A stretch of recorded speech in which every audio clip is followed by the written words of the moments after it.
Hello everyone, this is iMovie 101. I'm your host, Mr. S, and we are looking at iMovie today on the iPad. When you open up iMovie on the iPad, you will see lots of projects, or maybe none. And when you hit the add button, you can choose either a movie or a trailer.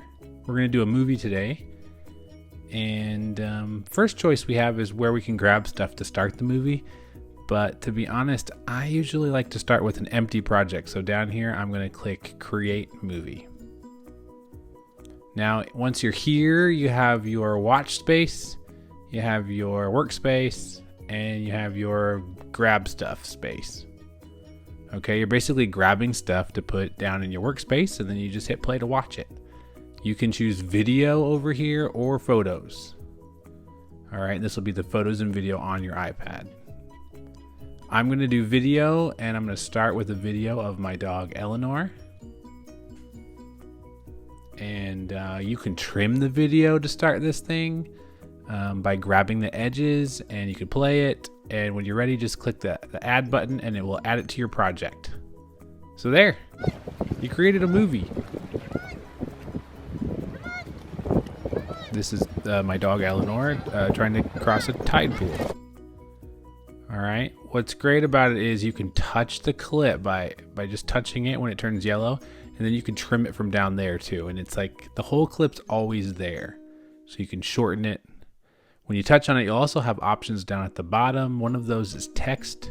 If you're starting out your video, maybe put some text in. You just touch the text and delete it. You have some options on text. You can use emoji, that's cool. But you can also put it in the center or put it lower. You can see all the options you have right there, but you don't have a lot of control over text in iMovie for iPad.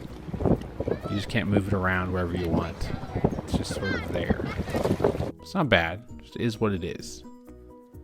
All right, you can still trim your clip after you add. So the big red arrow just said we're gonna go back. So I'm gonna go back, and now I'm gonna go into photos. And I'm just gonna grab a bunch of photos. I'm gonna speed up the video here so you can just see how quick it is to just touch and just add, go crazy. You could have done this at the very beginning, by the way. But I just like to do it while I'm working. Oh, wait till I tell you about this thing. Anyways, okay, and there's the end of our story is Eleanor's new sister, Jane, the kitten. Wow. So if we go back and you hit play, we've got our video, we've got transitions already built in, and to our pictures. Now the thing about the pictures are, could you see it? The pictures are moving. Now the cool thing about pictures is you can make them as long as you want, but you did notice like when you play it, it's moving. So you can add filters. And I'm going to go back to actions here, and you're going to see these controls on the screen for the Ken Burns effect. And when you turn Ken Burns off, you just get a picture that stays put. I tend to like that more. It totally depends on who you are, what you're looking for. You can probably going to want to pinch the picture out if you want to get the whole picture in. And the crop on this movie, on every movie, is 16:9, if that helps. Okay. If you go into your photos, you can edit by 16:9 in your Photos app if you hit the edit button. So that's handy. Now listen, you might want to use the Ken Burns effect, so don't disable it, but you can choose where to start the Ken Burns effect. I'm going to start zoomed in right here on Eleanor. She took a Christmas ornament in this picture off the tree and took it under the couch and destroyed it. Look at her. She's so sad about it. She knows she did wrong. Okay. So there you go. You can still make it longer after you add the Ken Burns effect. That would make the Ken Burns effect slower the longer the picture is.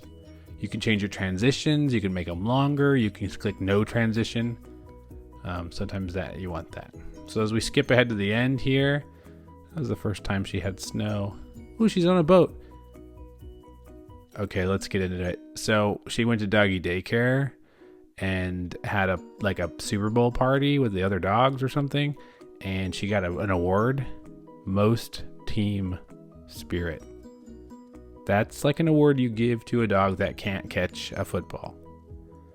Nevertheless, she was very tired after that day, giving lots of spirit. Okay. As we get to the end of the movie, you might just want to add some music. So if I go down here in the grab stuff section and click audio, look at all these soundtracks. So you click on soundtracks. These are copyright free, more or less. I mean, sometimes you still get a little copyright thing, but Apple claims that they are copyright free. So you can post them on YouTube without problem. I do it all the time. And you just click the plus sign, and you get this nice music. You might want to turn the audio of your video clip all the way down, so you just hear the music. It's nice.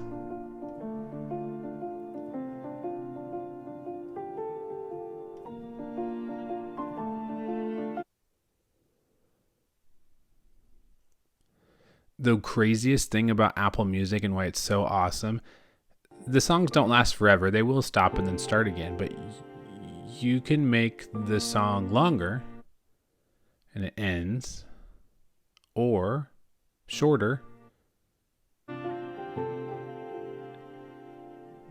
and it still ends. That's a crazy algorithm. It doesn't really change the tempo of the song. Nothing you would notice.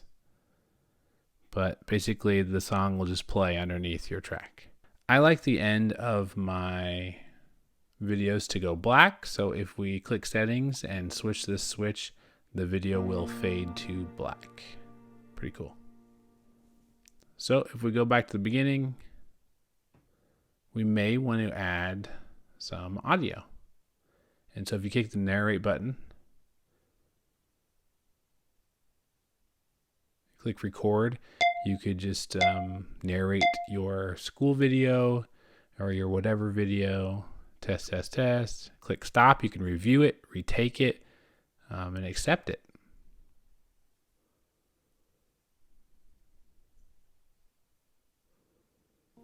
All right, everyone. This is a test of the Eleanor video. Test 1, 2.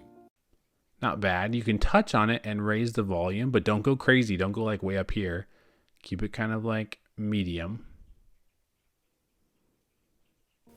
All right, everyone. This is a test of the Eleanor video. Test 1, 2. So you'll notice that it's called ducking. The soundtrack music sort of ducked out of the way of my talking. That's cool. Now, sometimes you're going to want to move this music, but you can't. It's like you're locked in. So if you click the music and click foreground, it puts the music in the foreground. That allows you to shorten it and move it around. It's still sort of like automatic. Test 1, 2. But that can be very, very helpful. I recommend turning music down a lot when you're narrating over it. Make sure you listen to your final product to make sure it's right. If you don't like the music, trash it. No big deal. Search around, pick another one, add it. When you're done, click done. And then out here is a good place you can click on your title and retitle your movie. That helps when you share it later. And when you're ready, hit the share square at the bottom. By the way, I mean, it's saved. Don't worry about that. But if you're ready to actually finish this thing, hit the share square. You'll notice a lot of apps, even YouTube. I do not recommend sharing from iMovie directly to YouTube. It's kind of weird. So we usually just click save video. And 1080 and 720 are both very acceptable. 720 is a lot smaller, so if you're moving a lot of movies at school, use 720. But if you want it to look the best on YouTube, go ahead and use 1080. I wouldn't mess with 4K because it's huge. And it will export to the Photos app. If you went into the Photos app, you would see it as your newest video.